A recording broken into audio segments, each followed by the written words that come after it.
You're listening to Wild About Arizona, the official podcast of the Arizona Game and Fish Department.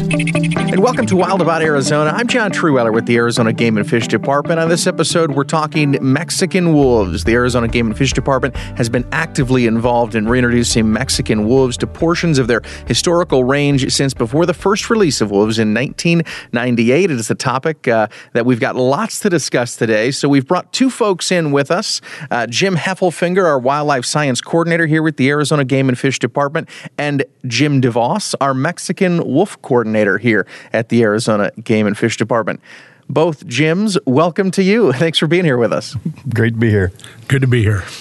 Jim Heffelfinger, we'll start with you. First of all, tell us about yourself and your role here with Arizona Game and Fish. Yeah, I started about 30 years ago with Arizona Game and Fish down in the Tucson region. So I was a regional game specialist there for about 23 years. And then the last 7 moved into a wildlife science coordinator position to just kind of help make sure that the department has a good foundation of science underneath the policies and the decisions we make. And Jim deVos? So I've been with the department about 45 years and had a variety of different roles. I was the assistant director for wildlife management, and that brought me more into the management of the Mexican wolf.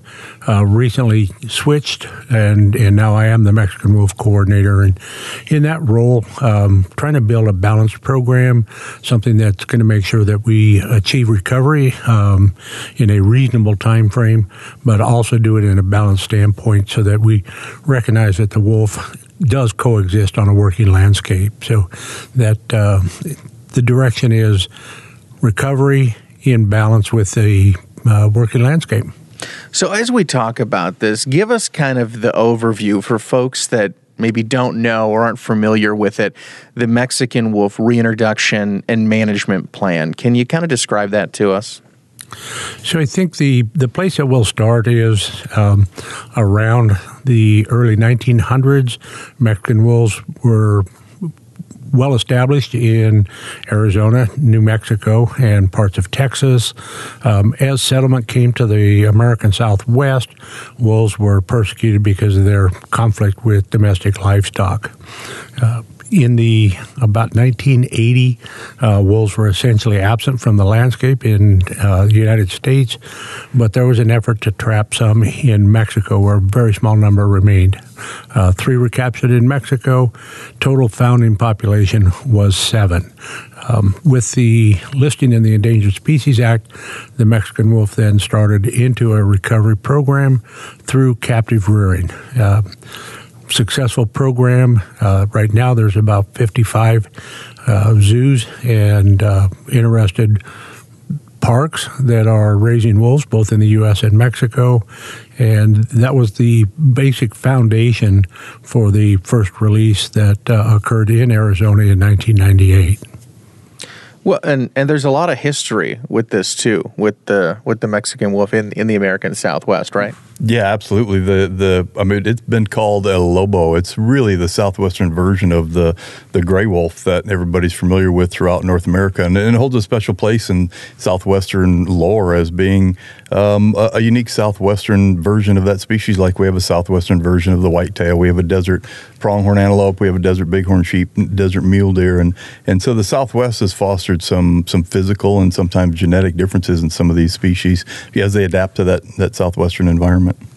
So various agencies got involved to help reintroduce the Mexican wolf. And so talk to us about how we're getting from captive breeding to kind of releasing wolves into the wild, and kind of how that whole process developed and came about. So I think the approach was led by the U.S. Fish and Wildlife Service as the federal entity that's in charge with recovery programs. They were the lead, but it was a long and strong partnership, particularly with the Arizona Game and Fish Department, the White Mountain Apache Tribe, and at times the New Mexico Game and Fish Department. As I said, there was a tremendous interest in captive rearing. When the first release was made in 1998, there were about 180 wolves in captivity, and the science and planning sub-team, which directs releases and recovery in captivity, determined that there was sufficient wolves for a release, and 11 were sent into southeastern Arizona and into the first successful release in the United States. Yeah, the Game and Fish Department was involved from the very beginning. The first recovery plan was written in 1982, and Game and Fish was there helping out to craft that recovery plan. And we've been involved in Mexican wolf recovery ever since, which only makes sense. You've got state wildlife agencies, the federal agency that has the primary responsibility, and tribes, private entities, some people in academic positions that help provide some science, and USDA Wildlife Services. It's really been just a huge collaborative effort with a lot of people involved, for sure. Well, and a lot of collaboration, and you mentioned that you did release those wolves on a site. How did the site selection come about? How did you pick that location? So there was a lot of looking at what suitable habitat was.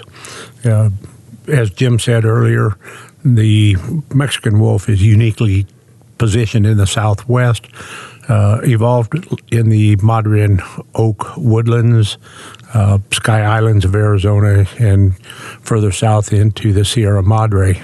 So we knew what historical habitat looked like. And so there were a number of different areas that were evaluated. One was White Sands Missile Range. The other was in southeastern Arizona. The choice was selected in southeastern Arizona. Remoteness was certainly part of it. The typical habitat type for the Mexican wolf was part of it.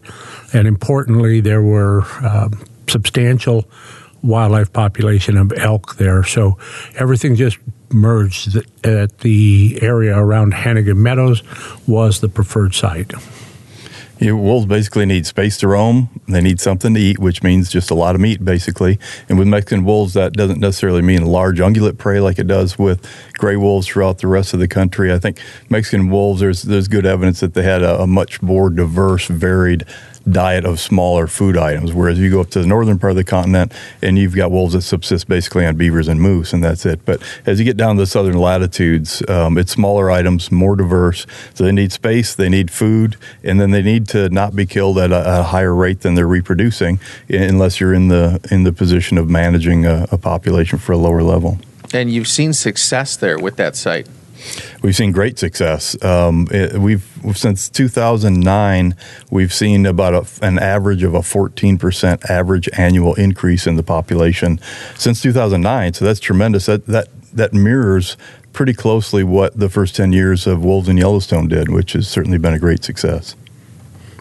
I think let me add one thing. As Jim mentioned 2009, the earlier efforts at wolf recovery were largely driven by releases from captivity.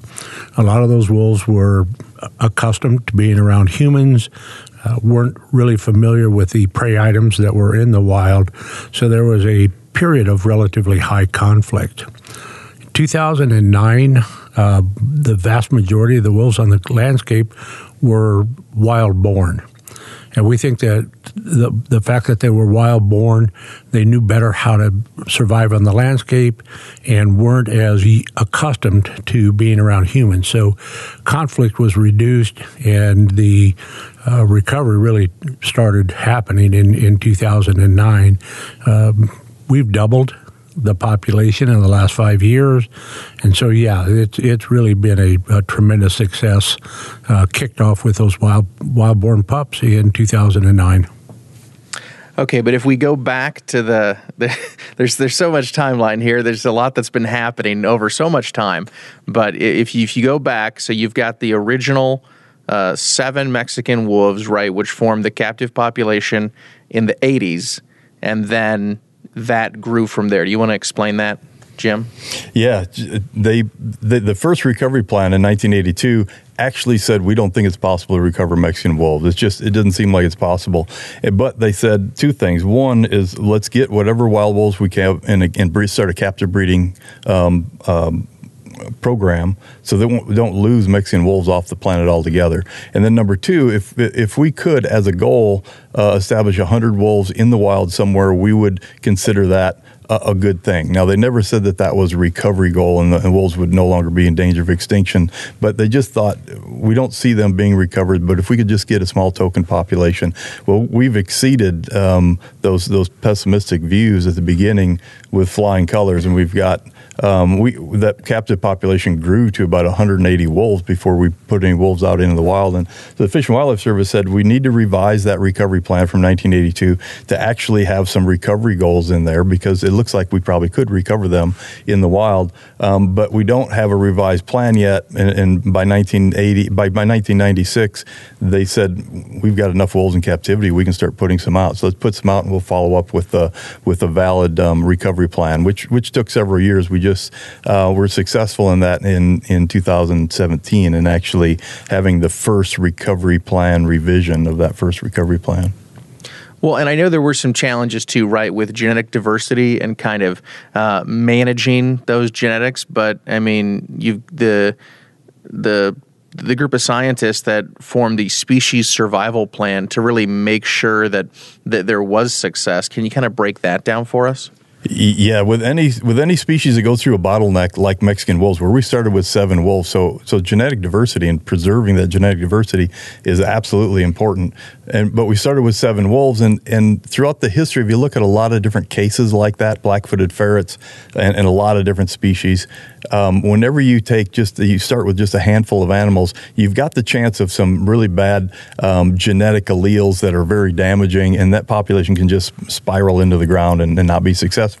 You've got other cases where you start with a small handful of individuals, and they're very successful, and they never have any genetic problems. And it's kind of luck of the draw. It's kind of hit or miss on what kind of genetic makeup your few founding individuals have. And with Mexican wolves, there were some early indications of some genetic inbreeding problems, but a further genetic analysis of a larger data set shows that wasn't the concern that we thought it was earlier. And so we haven't seen some of the things that you've seen with Florida panthers, where they've got some some heart problems, some kink tails, some strange whorls in their fur coming from genetic inbreeding problems. So we've been managing and concerned about genetic diversity, but the cross-fostering program, which we'll talk about, has really done a fantastic job of preserving and actually increasing genetic diversity in the wild.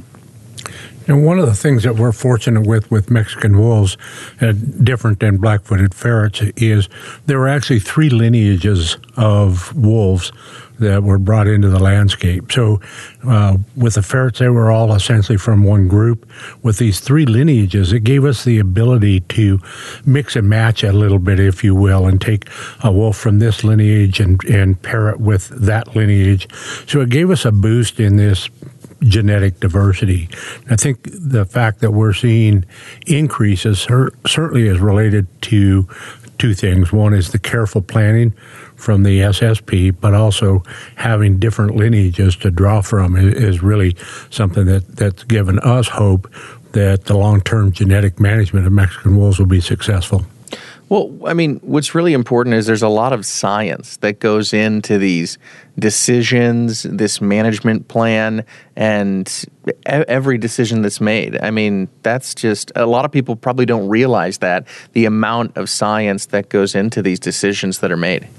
Yeah, an example of that is the captive breeding population, which is, as Jim said, about 55 facilities, and about a third of them are in Mexico. And every year, the Species Survival Plan, SSP group, gets together, and actually it's not just haphazard what wolves in captivity want to breed, but the wolves are kept from breeding, either by separating them or by birth control.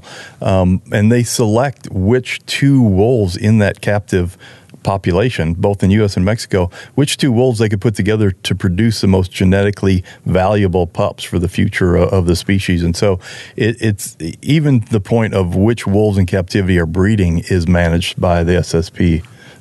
With science, using a computer program that looks at their inbreeding coefficient and mean kinship, and taking all that into effect into what are the most valuable puppies that we could allow to be produced. Jim, did you want to add something? So I was going to add just a little bit. Arizona Game and Fish Department has participated in several of these SSP meetings, and usually it's about a 3-day program, brings together geneticists and wolf managers from the United States and Mexico. And they spend a great deal of time looking at a particular wolf and saying, okay, this wolf would be the best to match. And so, as Jim said, it's not haphazard. They keep what they call a stud book of every animal in captivity, so they know their lineages, where they came from, and it's a very complex process to decide, as Jim said, who is going to be bred this year for cross-fostering, but also carefully managing the diversity within the captive program. Captive program is a backup for us in the wild. One of the things that's required by the Endangered Species Act is that we're able to have a fallback. If we were to lose our wild population, we need to be able to reuse animals from the captive program. So management is both for the wild and to maintain the diversity within captivity so that we're able, should we have a catastrophic event either in Mexico or the United States, we've got a diverse group of wolves to be able to restart the program in the wild. So we've got the wolves in captive breeding. We've talked about that. We've talked about how in the late 90s they are released into the wild. Talk to us, and we've already mentioned, all the different agencies that are involved here. There's a lot of partners with this management, with this program. So let's talk about how the agencies get from that captive breeding and go into that release of wolves into the wild. Well, in 1996, the Fish and Wildlife Service did an environmental impact statement before they release a wolf. Generally, if a federal agency is going to release some wolves, there's a little bit of paperwork that has to be done at a time, which might be an understatement. In 1996, they did an environmental impact statement, and it's at that time that they recognized that the historical range of the Mexican wolf was southern Arizona, southern New Mexico, and down into Mexico. But they extended that, as we talked about 200 miles north to encompass that Mogollon Rim area, which is an area where Mexican wolves dispersed and mixed with those large northern wolves that we had in northern Arizona and northern New Mexico. And since it was an area of intergrade and it had a lot of ungulate prey, namely elk, they expanded that up there and they included that in the area of recovery in that EIS in 1996. And that paved the way for the 11 wolves to be released in 1998. And how did it go when those wolves are released initially, Jim? So it was challenging. There were some losses very quickly, and we talk about 11 being released, but they had to release a couple of additional animals that year to replace some animals that were lost. It was a slow start, as you would expect. Again, these animals were grown in captivity. They knew that they were going to get fed at a particular time. No matter how careful all the people were in the captive program, those wolves know where dinner came from. And so there were conflicts, and there were, I think, justifiable removals of wolves. Fortunately, some were a bit more wild than others, and slowly the population began to grow. But it really was almost like a put and take fishery for a while. They had to release a lot of wolves. A lot of wolves were removed because of conflict, but again, it grew slowly.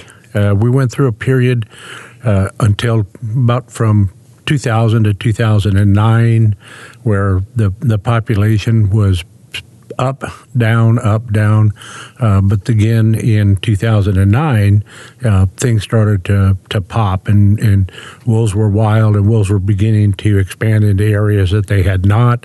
Packs were being formed, so it was slow but steady, and now we're at a point of very rapid expansion. And how did you come to that first location, that first site for release? So looking at the historical range, certainly if you're looking to reintroduce an animal that's endangered, you got to start on where they came from, as long as that type of habitat is intact. The Blue Range is one of the more remote areas in Arizona, rough, comprised of the right habitat type, Madryn oak woodland, abundant prey, and relatively low density of human in the area. So all of those things coupled together said, if we're going to be successful, this is where we've got the highest likelihood of success. Other places were evaluated, but just didn't meet that criteria of largeness, remoteness, and abundant prey. And so that's where that site was selected. And did you have other suitable sites to kind of aid in that recovery? So there were other sites identified, but again, places like White Sands Missile Base just simply wasn't typical of the historical habitat where they occurred. Prey was far more sparse. So there was a number of sites evaluated, but I think judiciously, the Blue Range was selected as the best area, giving the Mexican wolf the highest probability of success in being repatriated to the American Southwest. Yeah, it wasn't until the most recent efforts where we were really in concert with Fish and Wildlife Service, fully engaged our Mexican friends and partners and developed in 2017 the first revision of the recovery plan, which was a fully binational plan. And we have binational recovery plans for ocelots and jaguars and black-footed ferrets and condors and Sonoran pronghorn and masked bobwhites. And so it just makes sense with the Mexican wolf, since 90% of their historic range was in Mexico. It just absolutely makes sense that this is a binational plan that's developed and implemented in concert with our Mexican conservation partners, which is what we're doing. Now, initially, there was some controversy with this too, right? There are a few things with Mexican wolves that are not controversial. There are a lot of folks that say there are other sites where Mexican wolves should occur. A lot of wolf advocates promote releases north of Grand Canyon, releases in Colorado and Utah. But I think when we look at the Endangered Species Act, it's quite clear that releases have to occur within historical range. And Fish and Wildlife Service has determined that historical range is south of I-40. Nonetheless, there are still a lot of groups and individuals that promote other areas. We've done a bit of research on the available habitat south of Grand Canyon and north of I-40, which is one of the areas that is promoted. But the actual amount of wolf habitat there is really quite small. When we did some assessment, there's just a little over 700 square miles of suitable wolf habitat north of I-40. Now, 700 square miles sounds like a lot, but really it's very sparse. It's a narrow band that's on the south rim of Grand Canyon and in the Flagstaff area. We're concerned about the Flagstaff area, given a relatively high density of houses scattered through the forest, rendering that on the surface a possible suitable site, but very small in size, very, very high recreational density, and a interspersed distribution of homes. So when you look and combine the legal aspect of not going outside historical range, look at the limited habitat north of I-40, it's clear to the agencies that we are doing the reintroduction in the right site. Controversy notwithstanding, it is the best thing for the Mexican wolf, and it's within the legal constraints of the Endangered Species Act. Yeah, the Grand Canyon ecosystem is attractive to a lot of people because there's a national park up there, and they see it as a southern Yellowstone.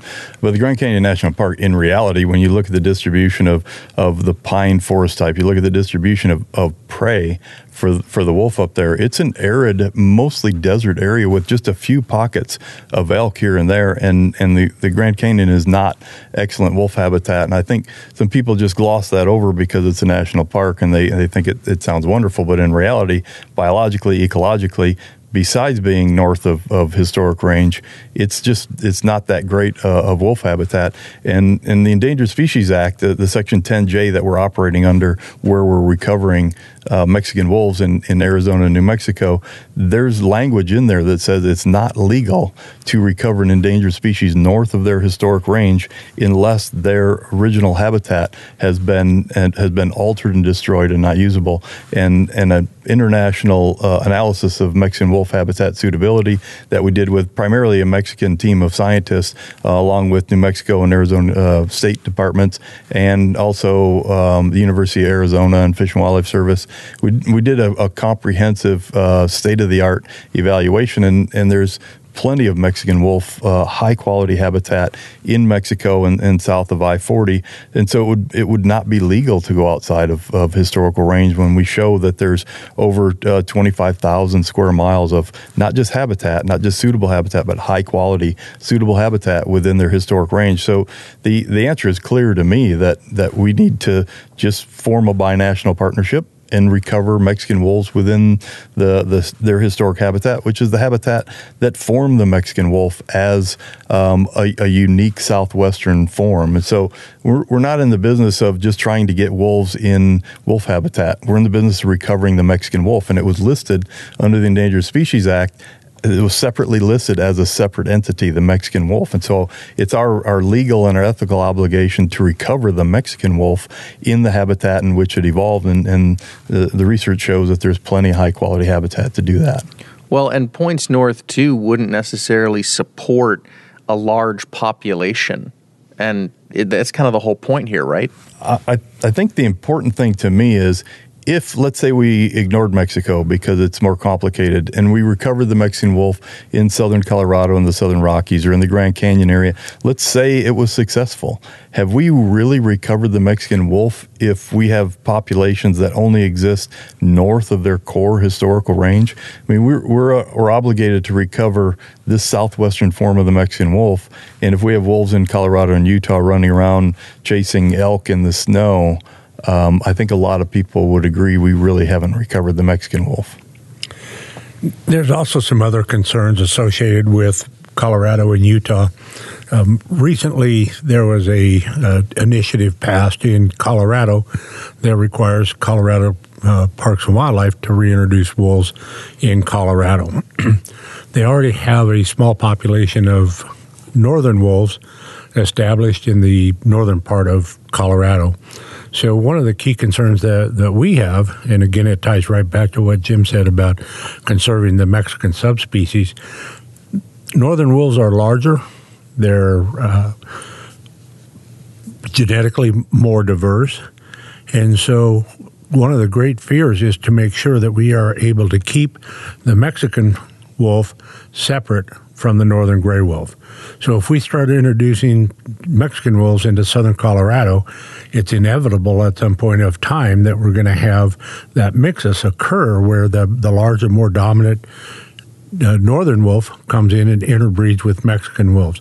At that point of time, we don't have Mexican wolves anymore. And so that's a key concern. We need to have some geographic space between the two. We already know that we've had one wolf that came from Wyoming onto the north Kaibab, north of Grand Canyon. So it's certainly not theoretical that it would occur. It's practical. And so keeping that space and keeping the integrity of the Mexican wolf from a genetic standpoint is just so key to successful wolf recovery. Yeah, even one or two, the wolves that occupy the Northern Rockies they come from central Canada, Alberta and British Columbia. The Montana wolves filtered in by themselves, but those in central Idaho and Yellowstone were brought in from central Canada. And it's not that they're big super wolves. They're not much different than the wolves that were in those Northern Rockies, but they do represent the northern Canadian end of the body size cline, or this gradation of large wolves in the north and small Mexican wolves in the south. And so having wolves of that Canadian heritage that have already made incursions into northern Arizona and northern New Mexico, just having a few of those coming into areas where we're trying to recover the Mexican wolf could result in this genetic swamping, where you've got this larger northern wolf coming in, and it would definitely dominate a breeding position and take over a breeding position in a pack. Then those offspring would be larger, and they would dominate breeding positions. So you could get these Canadian genes that very quickly sweep through and spread through the Mexican wolf population. And things that in the wolf scientific literature, things that allow for packs to accept new members of their pack very very easily. One thing is if packs are inbred, Mexican wolves have a higher inbreeding than the Northern Rockies wolves, and that allows them or it predisposes them to accept new members of unrelated wolves into their pack. Also, if you have small packs, they more readily accept new wolves into their pack because it helps them hunt. When you have more wolves, you're more efficient, and also. If you just have a social disruption in the pack, like we do in many Mexican wolf packs periodically, that makes them more apt to accept new members. So the stage is set for Mexican wolves to very readily accept any wolves of Canadian origin into their pack as a breeding position, and it really could be disastrous for what we're trying to do. Now, if northern wolves gradually filter in through northwestern Colorado and take a decade or so to spread down to southern Colorado, that might give us actually the time that we need to recover the Mexican wolf population to a density and a size where they can withstand a few incursions from some of those wolves. It's not like in the future mixing will be bad. That might actually be beneficial, but it could be disastrous early in the recovery when we only have a couple hundred Mexican wolves on the ground. It's just not the right time. It's not the right time. It could be damaging early and actually beneficial a decade or more from now. I think there's something else, too, that we need to look at when we talk about suitable release areas.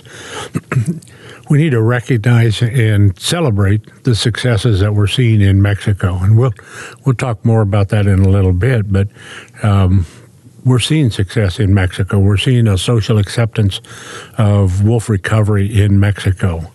And so when you really look at recovery as the target, do we need Colorado and Utah? And I think the answer firmly is no.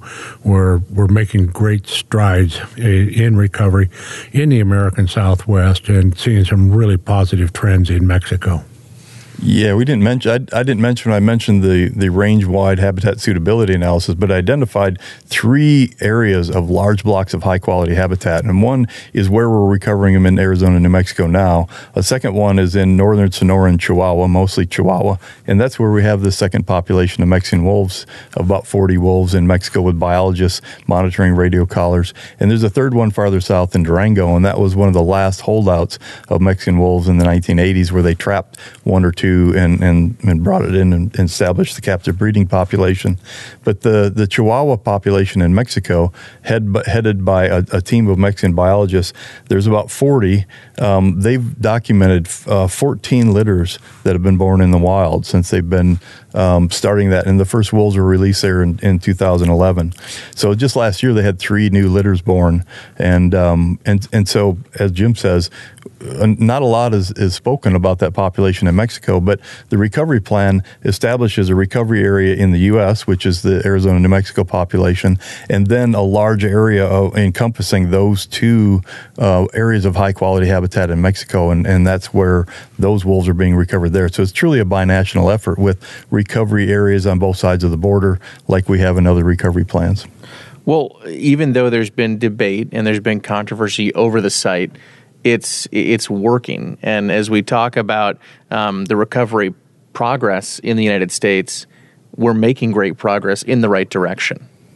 Yeah, absolutely. So one of the things that is a bit frustrating to us that are directly involved in wolf recovery, a lot of times you'll see a press release from wolf advocates that say, oh, there's only 196 animals in the wild. Well, I look at it a bit different, and in 1998, there were no wolves in the wild, and we now have 196. We've got 40-plus packs. We've got wolves right now that are in the process of whelping pups. We know of 3 litters right now that have pups in the ground, and you know, one of the things I think we need to recognize the success that we have seen and celebrate the fact that there are 196 when 24 years ago there were none, and in 1980 there were no wolves in the wild. So it we are being successful. We're, in my mind, wildly successful. Yeah, and Jim mentions those 3 litters. We're right at the beginning of the whelping period. So those are just the first 3 litters that he's mentioning. And we've got 45 breeding pairs on the ground. So we'll have a lot more litters in the next month or so. But like Jim said, we have 196 wolves as a minimum population in the wild, which is about twice what's in Yellowstone National Park right now. And, there's a lot of people celebrating Yellowstone National Park wolves. We've got twice as many Mexican wolves in the wild in Arizona and New Mexico right now. What are some of the key points that is making this so successful, Jim? I think it's we've got pretty close management. We've got a good team of interagency team of working. We've got radio collars on about half of the wolves. So, for example, we know when the females whelp. We know when they go into a den. We know when they localize, and so we know which packs are being reproductive. We know what their movements are, and that allows us to manage conflicts a lot easier. So it's just a lot of good work being done by a lot of good people, I think, that's making this successful. Well, and the fostering of the pups has been extremely successful. Let's kind of dive into that area and talk about that and why the genetic management has relied on fostering pups into the wild and how that's worked and how that has helped out with the growth of the wolf population. We talked a little bit about the controversy about site selection for the release. There's also a lot of controversy around releases of adults. Wolves are being released into a working landscape, a place where ranchers are lawfully grazing livestock. And one of the conflicts is depredations. And depredations occur regularly. One of the key considerations for fostering is rather than releasing an adult that's raised in captivity, we're taking pups that are born in captivity but are not habituated to humans. They go into the den with a wild mom, raised with her litter, and so they come out, emerge from the den, not knowing what humans are, not expecting the food wagon to come around. So captive rearing has been a program that has been accepted by the livestock community in recognition that recovery will occur. And the alternative to fostering is adult releases because we have to manage the genetics. So we've proven to be selective. We talked about the SSP, getting the right genetic makeup. We've been wildly successful in getting pups into the dens. One of the things that I think, again, a celebration, we now have 13 pups that we know have grown to that 2-year benchmark. That is a true mark of success. We know that we've had 4 released animals that have had litters of their own. And earlier this year, when we captured a female, the department veterinarian was able to do an ultrasound and document another foster that's about to give birth to another litter. So it's success is one benchmark. Lack of controversy is certainly a key. And we're able to take pups that have the particular genetic makeup that we need to be able to do this thing called genetic management.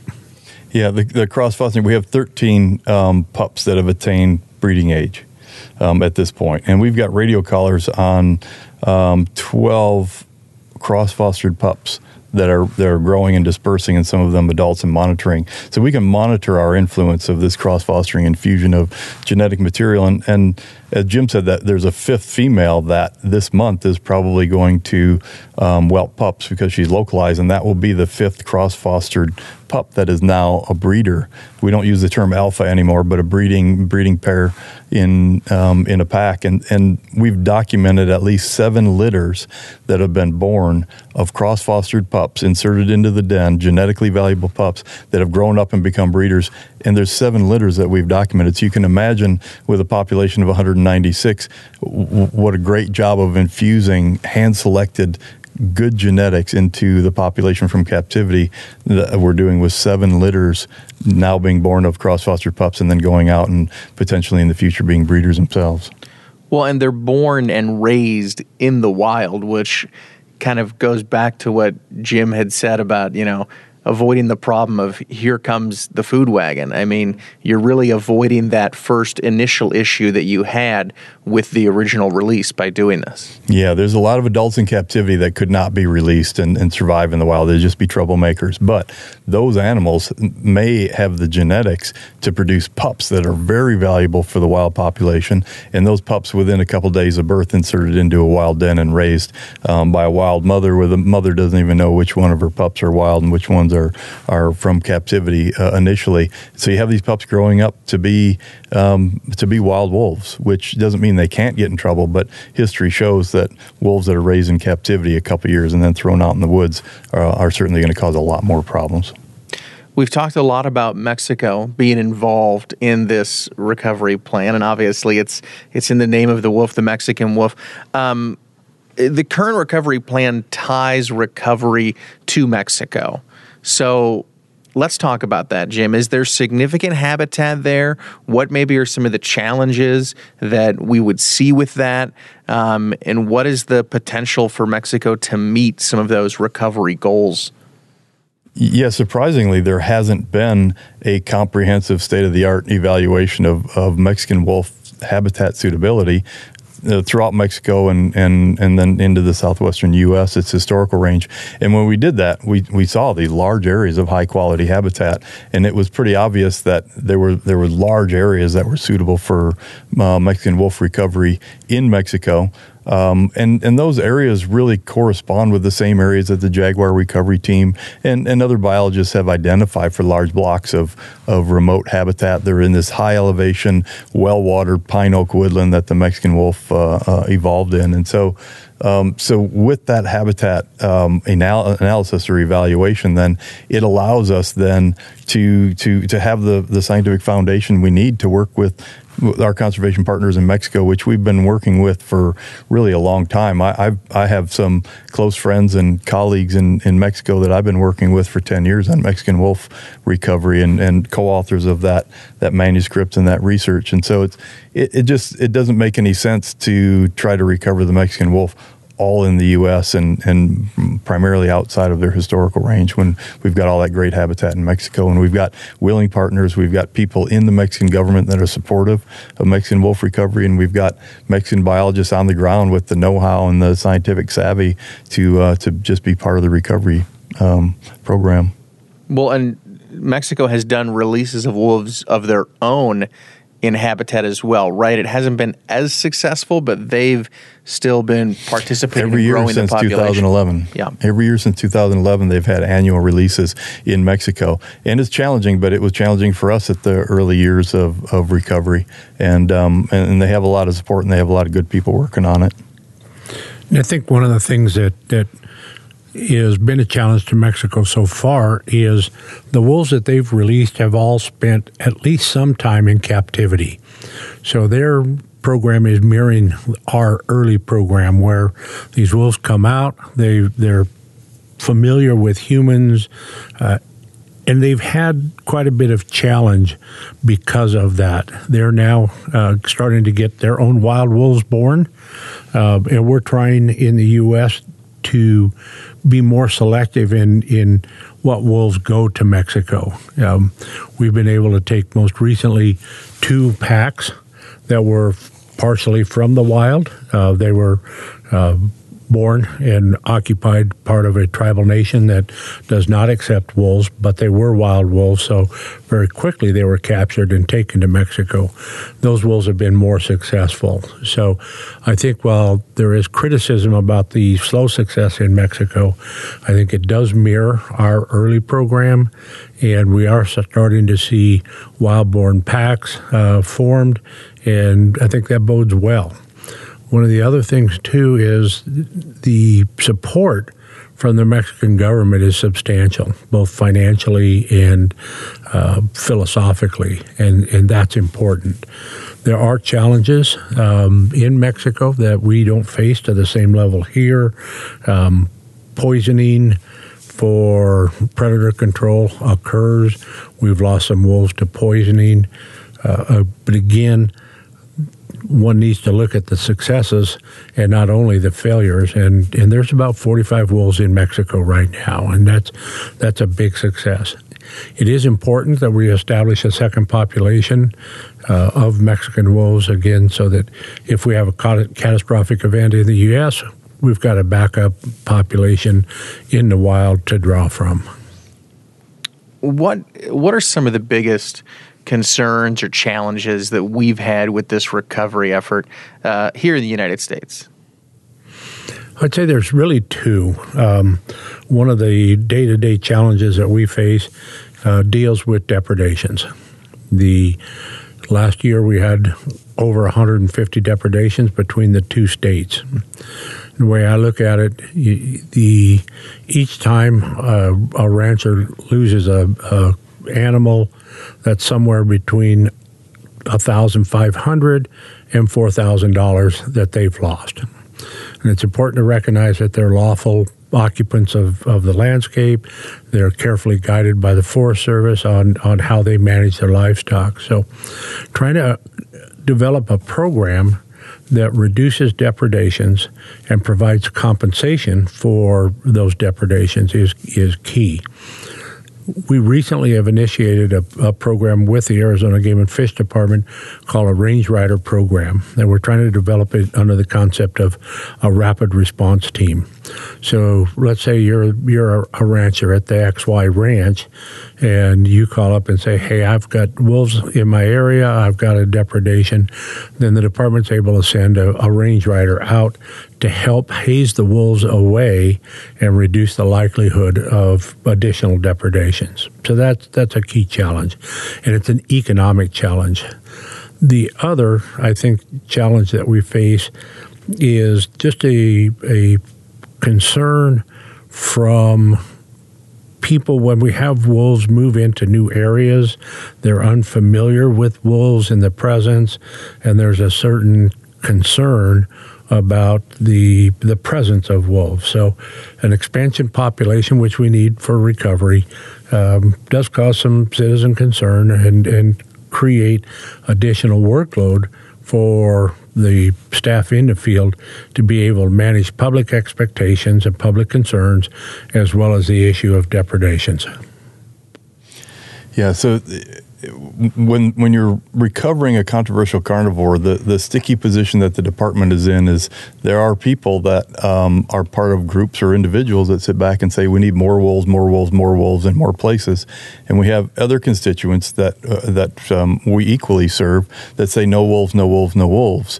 And so the difficulty of being in a state agency like the Arizona Game and Fish Department is that they're all our stakeholders, and we have to listen to all of them. We have to accommodate such diverse views, and we do that by staying grounded in the science. And what we do, it has a solid scientific foundation, and people on one side may not like it, people on the other side may not like it, but as long as people can't criticize the fact that what we're doing has a solid scientific foundation, and we're listening and paying attention to everybody's views and everybody's concerns, because there are some valid concerns on all sides.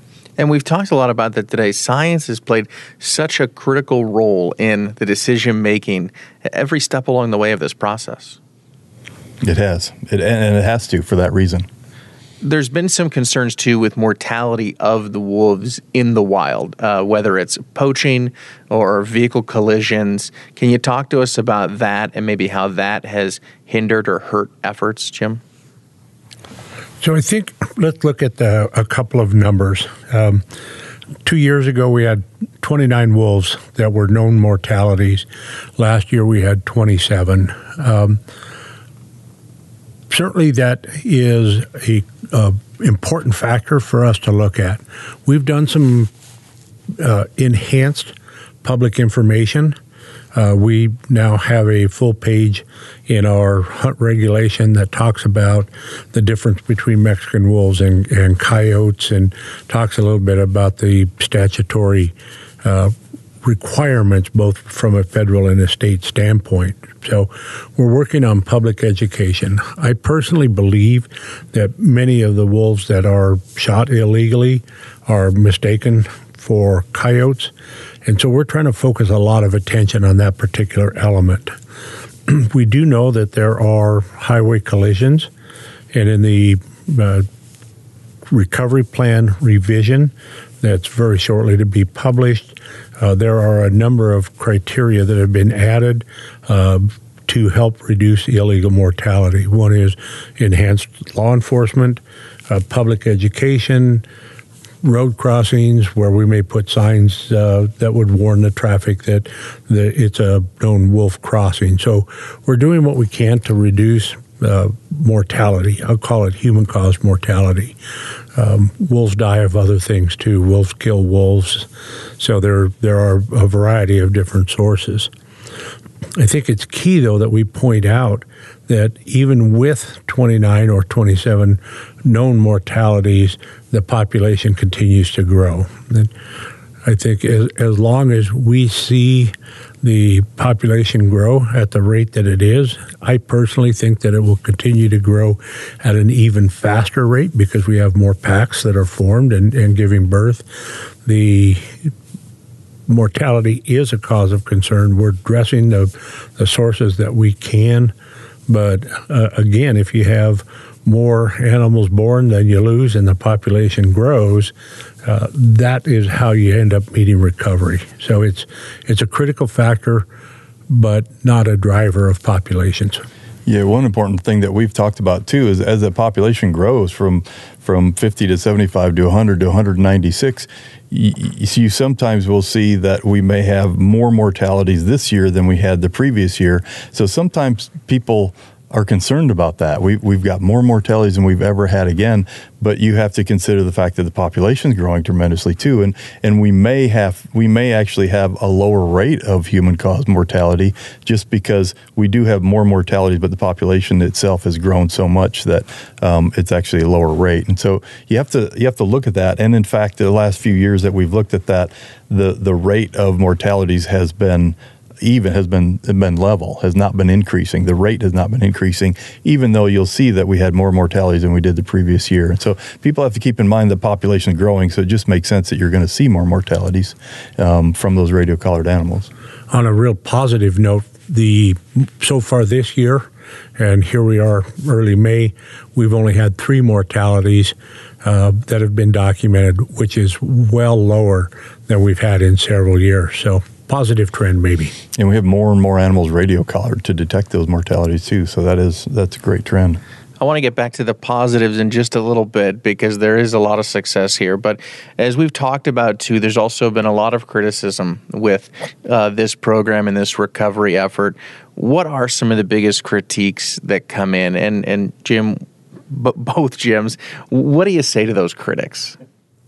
Well, all voices are important, and so we're certainly willing to hear all voices. But if someone disagrees with the direction that we're going, then let's talk about the science behind why we're doing that, or the reasons why we're doing that. Because some people may want wolves in a certain place, and that's great, but that's not the way we recover endangered species. We've got regulations about where wolves can be recovered. We've got science behind habitat evaluation that guides recovery, and so sometimes people have opinions, but we don't manage wildlife on opinions. We manage wildlife on a scientific foundation. So some of the controversies are some of the things we talked about some people wanting it all to happen outside, north of historic range, and wanting it to happen north of I-40 and that sort of thing, and then controversies about the number of wolves. But as I said before, the agency is in a position where we have to listen to all voices. We can't just craft a plan that says we're going to have as many wolves as we possibly can in as many places as we can, because there's other considerations. We have to do it pragmatically. We have to do it recognizing that this is happening not in Yellowstone National Park, but on a living, working landscape with people that are making a living and recreating and spending time in these areas. And so all these voices are important. We can't just look at voices at one side of the issue. And when we talk about it overall, though, when we started this conversation, we were in the 80s. Here we are kind of present day in 2022. We've seen a lot of success over the years, and you've seen, sounds like, a really positive momentum in the right direction with this recovery plan. Without question. As I said earlier, 25 years ago, there were no wolves on the landscape. We've got 196 now. But I think some of the really important things to consider is some of the genetic accomplishments that we've made. With the successful use, I'll say, of fostering, we've been able to increase the 3 of the 4 valuable genetic criteria. And it was so important that we started this fostering program early when the population was small, because you get a much higher effect with a few animals that were fostered early on in the program. So I think going back to 7 founders and the difficulty of trying to manage genetics into the future, the ability to reverse some of the downward trends in genetic criteria has really been an amazing accomplishment.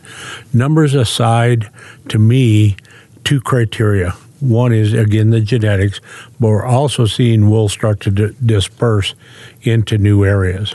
And the importance of that is I think, multiple. When all of the wolves are very concentrated, as they are right now in a particular area, we have a much higher incidence of depredation. But if we can get them to spread further into the landscape and be at lower densities, I think that will help us manage depredation. So spreading into new areas, genetics, the numbers are taking care of themselves. We'll reach number criteria. My best guess is in 2 to 3 years. But when you couple everything together, I think it's time to celebrate that we are well on the way to recovering the Mexican wolf, not only in the American Southwest, but also into Mexico. Yes, that was an important point. Jim talked about the 3 of the 4 genetic metrics show improvement. He's talking about we can measure the genetic diversity of the wild population directly through several different metrics. There's mean kinship, and that's how related they are to other individuals in the population. Just a straight genetic diversity. There's a thing called mean founder equivalent, which is how much of the original 7 individuals are still represented in the population. And then there's inbreeding coefficient. So there's 4 metrics that are monitored directly. This is direct genetic measurements of the wild population, which you normally don't have in a wildlife population.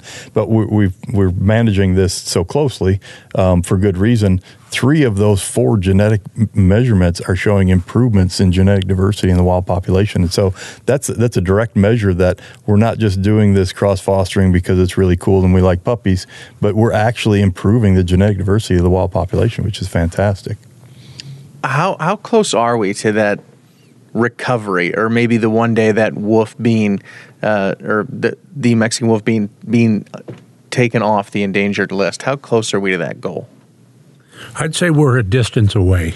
And the recovery criteria is there's a target of 320 wolves that are maintain that number plus or minus for an 8-year period.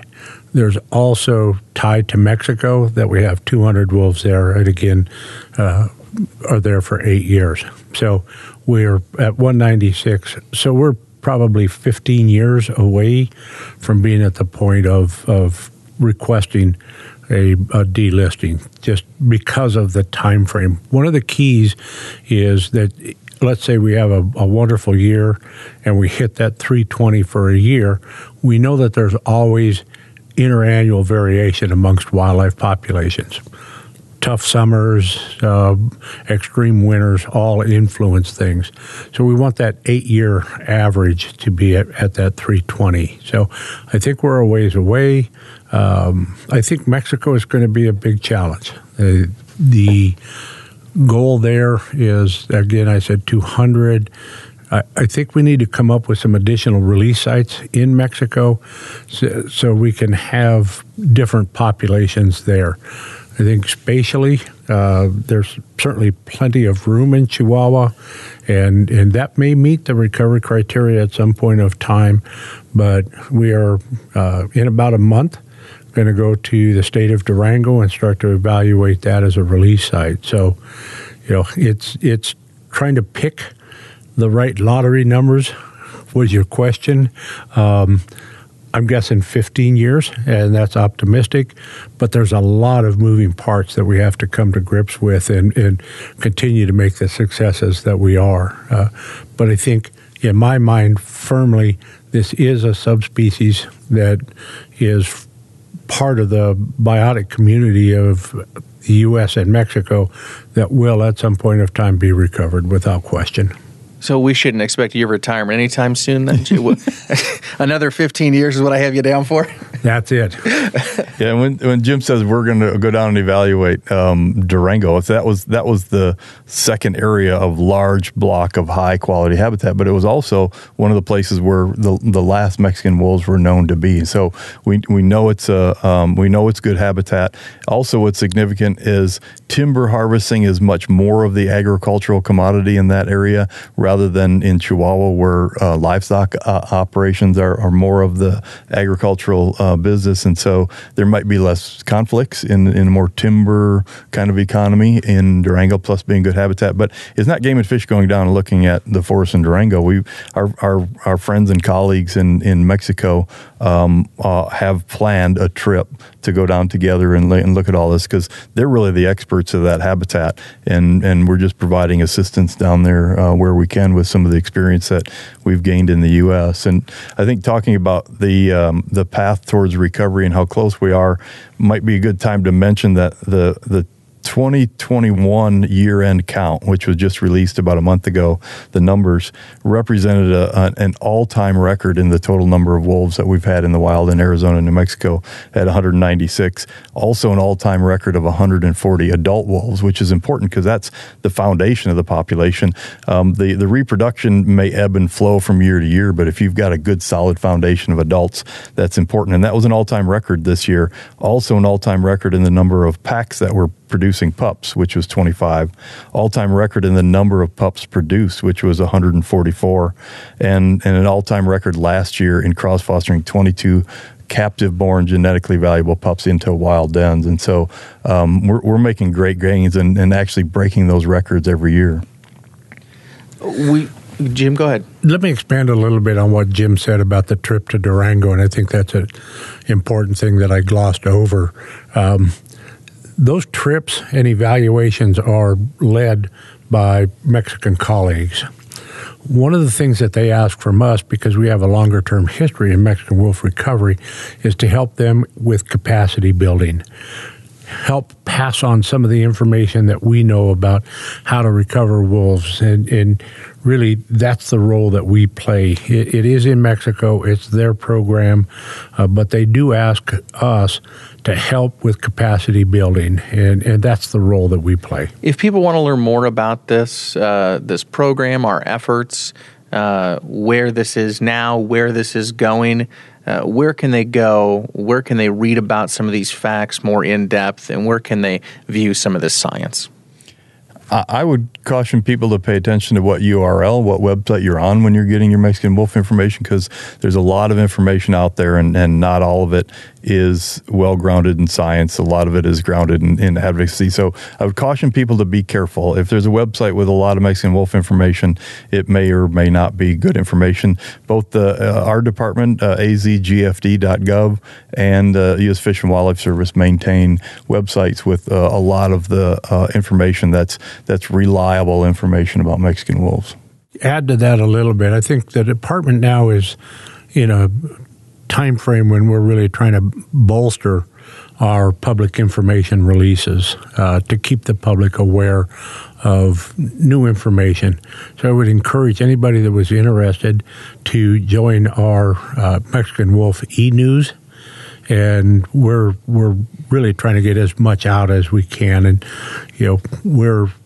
the information that we provide, as we've said several times, science-based, and not in an advocacy position, but as best we can report the facts, the successes, and some of the issues that are challenges, and keep the public apprised of where we're at in this thing called recovery. Yeah, there's a lot of good information in those releases that come out and kind of give the latest updates about how the program is going. And as you mentioned, you can go to www.azgfd.gov for those. Well, we've talked about a lot today, Jim and Jim. Anything else you wanted to add before we close, or anything we didn't talk about that you wanted to sneak in? We could talk for a lot more hours. If you want to talk about anything. I bet we could. We'll have to have a part 2, maybe.